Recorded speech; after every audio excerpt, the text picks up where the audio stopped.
La presente obra pretende analizar el proceso de formación del Estado Nacional en México, en el periodo comprendido entre 1824 y 1867.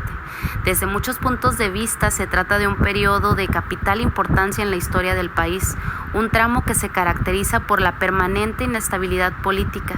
Se viven tiempos de enfrentamientos cotidianos. En lo interno, liberales y conservadores luchan entre sí por la implantación de proyectos nacionales distintos y contrapuestos.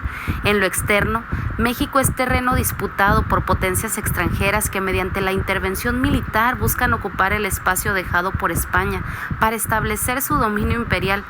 Pero este largo y trágico periodo de transición, que podría ser el más difícil y aciago de nuestra historia, es también un tramo de gran trascendencia por razones de orden reconstructivo, pues en el que queda comprendida la formación del Estado Nacional. Incluso, don Jesús Reyes Heroles llegó a sostener que todo cuanto hubo de grande o pequeño en la segunda mitad del siglo XIX tiene su raíz en la primera mitad, y cruzando los dos desgarramientos de esta ardua etapa de la historia nacional se halla el hilo que permite explicar hechos, vicitudes, condiciones y acciones, resultados positivos y frustraciones.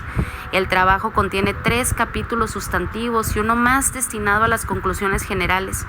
En el primer capítulo se dan a conocer las características de los gobiernos de la Primera República Federal 1824-1834, y sostenemos que se trata de una fase de preparación ideológica en la que se define el proyecto liberal. El segundo capítulo se ocupa de analizar el sistema de gobierno centralista 1835-1855 y de manera específica los diversos ordenamientos jurídicos emitidos por los conservadores para mantener el dominio eclesiástico militar. También en él se habla de las agresiones e invasiones extranjeras registradas en el periodo y la última etapa de la dictadura santanista.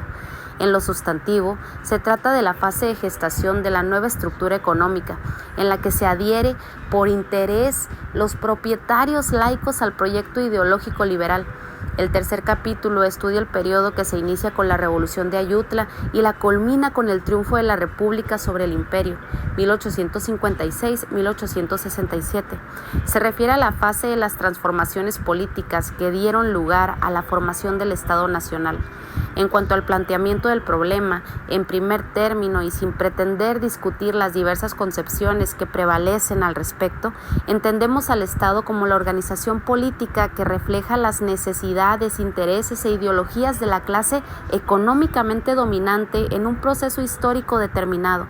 En consecuencia, concebimos al Estado Nacional como la organización política que representa los intereses de una clase y que mantiene su dominio sobre un territorio geográficamente delimitado, donde coexisten distintas entidades culturales vinculadas por un sistema de intereses económicos, una conciencia y un sentimiento nacional.